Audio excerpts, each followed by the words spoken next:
മദഹുകൾ പറയുന്ന ഒരു സദസ്സിലേക്ക് മുത്തുനബി തങ്ങൾ കടന്നു വരികയും എന്നിട്ട് അവർ പറഞ്ഞ മദഹുകൾക്ക് കൂടെ തന്റെ പ്രകീർത്തനങ്ങൾക്ക് കൂടെ സമ്മതം കൊടുക്കുകയും ചെയ്യുന്ന രംഗം ഇബ്നു അബ്ബാസ് റളിയല്ലാഹുവിനെ തൊട്ട് ഇമാം തിർമിദി റളിയല്ലാഹു റിപ്പോർട്ട് ചെയ്ത് ഈ ഹദീസിൽ നമുക്ക് കാണാം. കഅബ് ബിൻ സുഹൈർ തങ്ങൾക്ക് മദഹ് പാടിയതിന് സമ്മാനം കൊടുത്തതും ഹസ്സാൻ ഇബ്നു സാബിത്ത് റളിയല്ലാഹുവിനേക്ക് മദഹ് പറയാൻ മിമ്പർ വരെ ഒരുക്കി കൊടുത്തതും എല്ലാം വിവിധ ഹദീസുകളിൽ കാണാവുന്നതാണ്. സുഹൃത്ത് പറയുന്നത് റസൂലുള്ളാഹി സ്വല്ലല്ലാഹു അലൈഹി വസല്ലമയുടെ മദഹ് അദ്ദേഹത്തെ പുകഴ്ത്തി പറയുന്നതിൽ എന്താണ് തെറ്റ്? സ്വഹാബികളൊക്കെ അത് ചെയ്തിട്ടുണ്ടല്ലോ, പ്രവാചകൻ അത് അംഗീകരിച്ചിട്ടുണ്ടല്ലോ.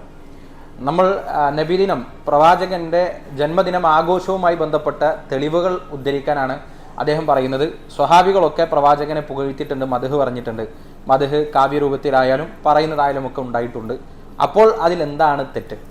യഥാർത്ഥത്തിൽ പ്രവാചകൻ സ്വല്ലല്ലാഹു അലൈഹി വസല്ലമയെ പുകഴ്ത്തുന്നത് തെറ്റല്ല, മാത്രമല്ല നമ്മൾ ചെയ്യേണ്ടതുമാണ്. മിമ്പറിൽ നിന്ന് നമ്മൾ ജനങ്ങളോട് ഉത്ബോധിപ്പിക്കുന്നതിൽ, ആളുകളോട് സംസാരിക്കുന്നതിൽ, പൊതുപ്രഭാഷണങ്ങളിൽ പ്രവാചകൻ സ്വല്ലല്ലാഹു അലൈഹി വസല്ലമയുടെ മദഹുകളാണ് നമ്മൾ പറയുന്നത്.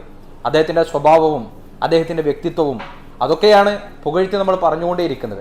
അതൊരിക്കലും തെറ്റില്ല എന്ന് മാത്രമല്ല, ഈ കാലഘട്ടത്തിൽ നമ്മളൊക്കെ നിർവഹിക്കേണ്ട ദൗത്യം കൂടെയാണ്. എന്നാൽ ഇവിടെ പ്രശ്നം, പ്രവാചകന്റെ ജന്മദിനാഘോഷവുമായി ബന്ധപ്പെട്ട് നമ്മൾ പാരായണം ചെയ്യുന്ന പ്രകീർത്തനങ്ങൾ അല്ലെങ്കിൽ മാല മൗലിദുകൾ, ഇതിലൊക്കെ പ്രവാചകന്റെ മദഹുകളല്ലേ നമ്മൾ പറയുന്നുള്ളൂ, സ്വഹാബികളൊക്കെ ചെയ്തതുപോലെയല്ലേ എന്ന അല്ല. സ്വഹാബികൾ ചെയ്തതിന്റെ വിരുദ്ധമായിട്ടാണ് ഇവിടെ ആഘോഷിക്കപ്പെടുന്ന പ്രവാചകൻ സ്വല്ലല്ലാഹു അലൈഹി വസല്ലമയുടെ ജന്മദിനവുമായി ബന്ധപ്പെട്ട് നടക്കുന്നത് എന്നതാണ് ഖേദകരമായ വസ്തുത. നബി സ്വല്ലല്ലാഹു അലൈഹി വസല്ലം ഒരിക്കൽ ഒരു സദസ്സിലേക്ക് കയറി ചെല്ലുകയും പെൺകുട്ടികൾ പാട്ട് പാടിയിരുന്ന ഒരു സമയത്ത് പ്രവാചകൻ വിലക്കുകയും ചെയ്ത സംഭവം ഹദീസുകളിലുണ്ടല്ലോ. ആർക്കും തർക്കമില്ലാത്ത ഹദീസാണ്. റസൂലുള്ളാഹി സ്വല്ലല്ലാഹു അലൈഹി വസല്ലമയെ കുറിച്ച് ആ കുട്ടികൾ മദ്ഹായി പാടുകയുണ്ടായി. വഫീന നബിയുൻ യഅലമു മാ ഫീ ഗദ്, നാളത്തെ കാര്യം അറിയുന്ന, ഗൈബ് അറിയുന്ന, മറഞ്ഞ കാര്യം അറിയുന്ന പ്രവാചകൻ ഇതാ നമ്മുടെ കൂടെയുണ്ട് എന്ന് പറഞ്ഞപ്പോൾ നബി സല്ലല്ലാഹു അലൈഹി വസല്ലം അതിനെ വിലക്കി. അങ്ങനെ പാടരുത് എന്ന് പറഞ്ഞു. എന്താ കാരണം? പ്രവാചകൻ സല്ലല്ലാഹു അലൈഹി വസല്ലം അർഹിക്കുന്നതിനേക്കാൾ അപ്പുറത്ത് പറയുക എന്നത് പ്രവാചകന്റെ വിശേഷണമായി പ്രവാചകന് യോജിക്കാത്ത കടന്ന കൈകൾ സംസാരിക്കുക എന്നത് തെറ്റാണ്. പ്രവാചകൻ സല്ലല്ലാഹു അലൈഹി വസല്ലം തന്നെ അത് വിലക്കിയിട്ടുണ്ട്. ഒരിക്കൽ നബി സല്ലല്ലാഹു അലൈഹി വസല്ലം പറഞ്ഞ ഹദീസ് നമുക്ക് കാണാം. ലാ തത്റൂനി കമാ അത്റത്തിൻ നസാറ ഈസ ഇബ്നു മറിയം.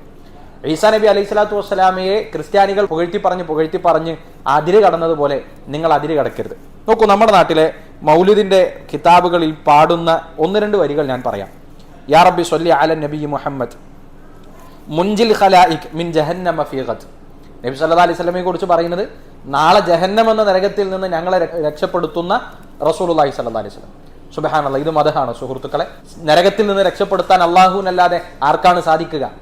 മറ്റൊരു വരി, ഇർതകബതു അലൽ ഖത ഗൈറ ഹസ്രിൻ വഅദത് ലക അഷ്കു ഫീഹി യാ സയ്യിദി ഖൈറൻ നബി.